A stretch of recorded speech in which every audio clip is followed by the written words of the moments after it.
رسميا نادي الزمالك لن يشارك في بطولة الكونفدرالية. أزيدك من الشعر بالتاني لا والنبي لا تسمع التانية. خناقة داخل نادي الزمالك. التالتة بقى، التالتة: أولى قرارات رئيس نادي الزمالك في الفترة الحالية وهو أحمد مرتضى. تعالى لي علشان الموضوع مهم أوي أوي أوي، ومش هقول يا اختي، وهمسك نفسي على قد ما اقدر في الفيديو ده، ومش هخرج عن شعوري خلاص.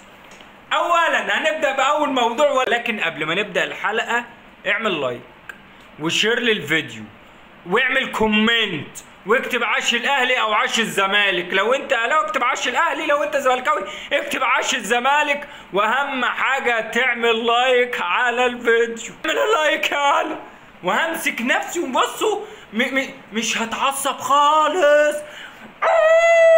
مش هتعصب خلاص، ولا هقول يا اختي. ماشي؟ خناقة داخل نادي الزمالك. يا اختي تعالي. خناقة داخل نادي الزمالك. لا بصوا، اركن الخناقة دي للآخر ماشي، عشان هنخرج عن شعورنا فيها شوية، ولكن أنا هحاول برضو ما اتعصبش. خلينا في موضوع بس إيقاف نادي الزمالك وعدم مشاركة نادي الزمالك في بطولة الكونفدرالية. ناخد موضوع هادي واحدة ومش هنتعصب. خلاص. ليه بقى نادي الزمالك مش هيشارك في بطولة الكونفدرالية ورسميا؟ هقول لك ليه. لأن مجلس إدارة نادي الزمالك لا ينوي على الإطلاق سداد المديونيات بتاعة سبورتنج لشبونة وبتاعة اتشيمبونج وبتاعة إبراهيم نضاج. حلو؟ لا مش حلو خالص، مش حلو. يعني إيه نادي الزمالك لن يدفع المستحقات بتاعت اتشيمبونج وسبورتنج لشبونه؟ ما احنا موقوف قدنا اصلا، يعني احنا موقوف قدنا. ايقاف قدنا ده ادى الى عدم مشاركه نادي الزمالك في الكونفدراليه، لان انت يا باشا مش هينفع تشارك في اي بطوله افريقيه الا لما تدفع الديون اللي عليك. هي كده مش هتدفع يعني مش هتشارك. ليه بقى؟ لان الفيفا منزله تعديلات بمناسبه الموضوع ده، وبعت لاتحاد الكره فاكس بالشكل ده، وهو ان اي نادي اتحاد كوره، اي نادي عندك ما دفعش مستحقات اي لاعب او عليه مديونيات كبيره او موقوف قيده لن يشارك في اي بطوله الا بعد سداد هذه الديون، سواء كاش او قسط. حل لي مشاكل نادي الزمالك ونادي الزمالك يحل مشاكله، او اي نادي عليه ديون. بالتالي اي نادي عليه ديون مش هيشارك في اي بطوله افريقيه. فبالتالي نادي الزمالك ممنوع من لعب اي بطولة افريقية الا بعد سداد مديونياته وفك قيده. فبالتالي ما عندكش اي حل الا بيع زيزو فتوح، ومجلس إدارة نادي الزمالك بيدرس هذا المشروع. فبالتالي زيزو جايله عرض وفتوح جايله عرض، فبالتالي نادي الزمالك عايز من فتوح وزيزو 4 شروط. أولهم، اسمع بقى، ما تقعدش تضحك، اسمع وافهم وخلاص وسيبنا احنا. تعال بص يا سيدي، في 4 شروط كلنا عارفينهم، وهو اول شرط يا زيزو، خد يا زيزو تعال، عندك 4 شروط يا بيه عشان نوافق على رحيلك. اولهم ان العرض اللي حضرتك هتجيبه لا يقل عن 8 او 10 مليون على الاقل عشان اعرف احل مشاكلي، وانت يا فتوح نفس البند. تاني بند، بص يا عم زيزو صلي على النبي، انت هتكتب لي موافقه بخط ايدك انك عايز ترحل من نادي الزمالك. ده تاني بونت. تالت بونطه، تعالى لي يا زوزة، هتعمل لي فيديو انت وفتوح ايا كان مين فيكم عايز يمشي، هتعمل لي فيديو انتوا الاثنين انكم يا سيدي خدتوا مستحقاتكم كامله. فبالتالي الاثنين مش هياخدوا فلوس، يعني عشان نبقى عارفين، وعشان لان نادي الزمالك معهوش فلوس اصلا. انتوا هتقولوا انكم متنازلين عن مستحقاتكم، او بمعنى ادق خدتوا كل مستحقاتكم اللي فاتت. عايز تمشي هتوافق على الشروط دي بالسلامه يا بيه، وبالتالي يسيبوا لنا احنا بقى ايه؟ نادي الزمالك. لا ده ما سيبولناش نادي الزمالك حتى. خش بقى للنقطه الثانيه، وهي خناقه داخل نادي الزمالك. بين لاعبين. هقول لك على حاجه، في نادي الزمالك ولاعبين نادي الزمالك الموضوع مختلف عن النادي الاهلي خالص. حلو. في نادي الزمالك في اوضه اللبس في الفتره الحاليه في بعض اللعيبه متزعمين، لعيبه مش عايزه تنزل التمرين وبتحرض بعدم نزول التمرين، ولاعيبه تانيه بتؤيد النزول الى التمرين. ومن ضمن المعارضين لنزول التمرين كابتن نادي الزمالك. شيكابالا يعني شيكابالا يعني يا لهوي يختي. ويجي واحد يقول لي ما تقولش يا اختي. يا عم انا اقول يا اختي ويا امي ويا ابويا ويا بتنجاني واي حاجه فيها يا لهوي، فاهمني؟ ليه بقى؟ اللي بيحصل في نادي الزمالك ده كتير.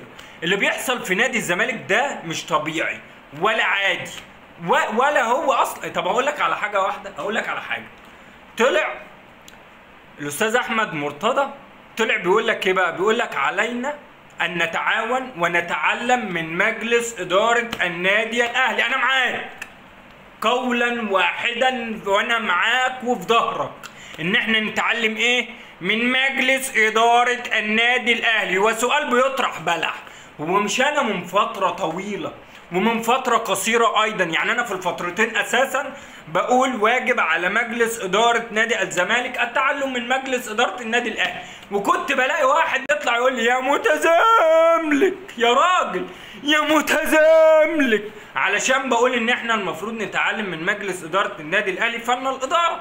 اخويا ما جاتش مني انا، جت من احمد مرتضى، طلع قال لك واجب علينا ان نتعلم فن الاداره من مجلس اداره النادي الاهلي. يعني مش انا تقدر تطلع تقول له يا متزاملك زي ما كنت بتقولها لي، تقدر تقول له يا متزاملك، ما تقدرش تاخد على عينيك على طول، ما فيهاش. ما هو انت مش هتعرف تقول له يا متزاملك. ولكن انا والله العظيم اللي انا متاكد منه ان اللي بيحصل في نادي الزمالك ده، وان رئيس نادي الزمالك السابق انه اهلاوي. ما هو اللي حتى لو اهلاوي ما هو برضه مش هيهون عليه يعمل في نادي الزمالك ده كله. ما هو لو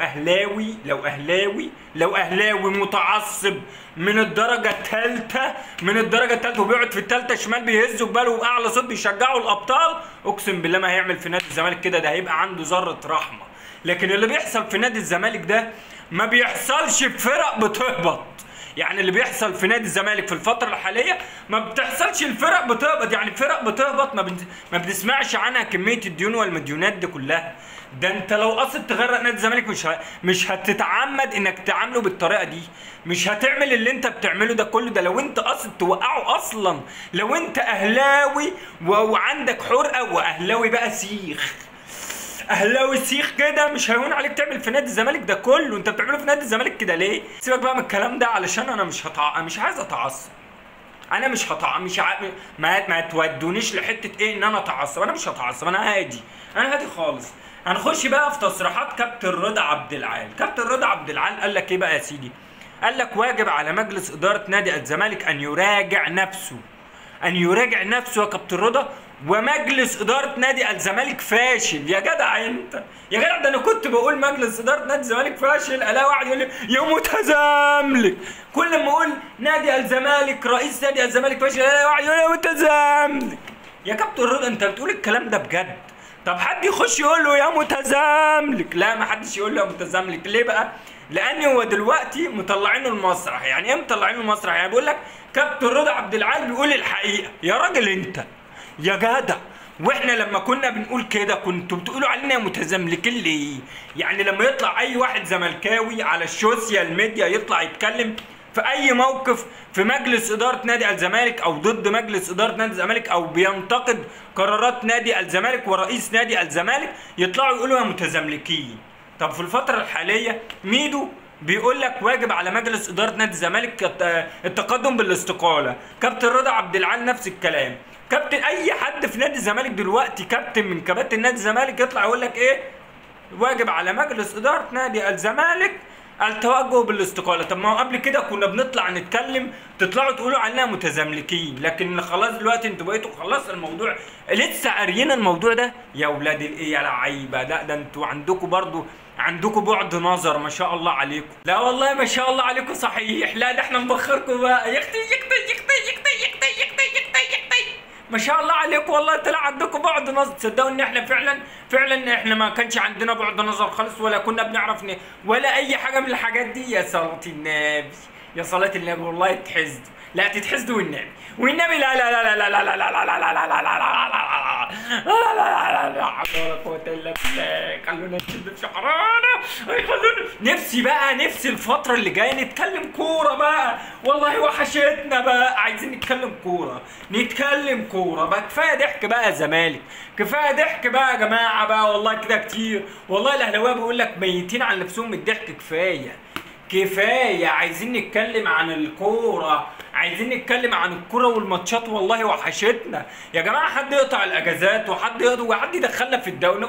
نصحى من النوم نلاقي نفسنا بنلعب بقى يا جماعة. خلونا نتلهي بقى يا جماعة بقى والله كده كتير. لا حول ولا قوة إلا بالله. أهم حاجة بقى سيبك من ده كله بقى. أهم حاجة تعمل لايك. اعمل لايك وشير الفيديو بقى. شيروا الفيديو بقى يا جماعة. يلا سلام.